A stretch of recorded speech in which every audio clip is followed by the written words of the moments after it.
बारिश के आखिरी महीने में लगातार हुई बारिश से इंदौर वासियों को गर्मी से तो राहत मिल गई है, लेकिन इसी बारिश के चलते शहर में कई इलाकों में हुए जल जमाव के कारण अब शहरवासी बीमारी की चपेट में आ रहे हैं।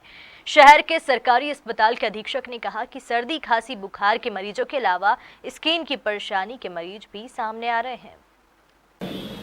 मरीजों की संख्या ओपीडी में तो लगातार वृद्धि हो रही है, कम का तो सवाल ही नहीं। काफ़ी केसेस आ रहे हैं। अभी देखने में ही आया है कि सर्दी खांसी बुखार के साथ लोग स्किन की प्रॉब्लम वाले काफ़ी केसेस बढ़ गए। स्किन की जो प्रॉब्लम है वो क्या नजरिया है आपका कि जो ह्यूमिडिटी होने के कारण, इतनी ह्यूमिडिटी की मात्रा वातावरण में ज़्यादा होने के कारण तो स्किन की प्रॉब्लम, फंगल केसेस ज़्यादा आ रहे हैं। मच्छरों के काटे के भी जो मच्छर के केसेस का हिस्ट्री बताते हैं कि मच्छर ने काटा, मच्छर के केसेस भी काफ़ी आ रहे हैं, पर मलेरिया ऐसे पॉजिटिव नहीं आ रहा। मलेरिया डेंगू के केसेस रिपोर्ट्स पे नेगेटिव आ रहे हैं।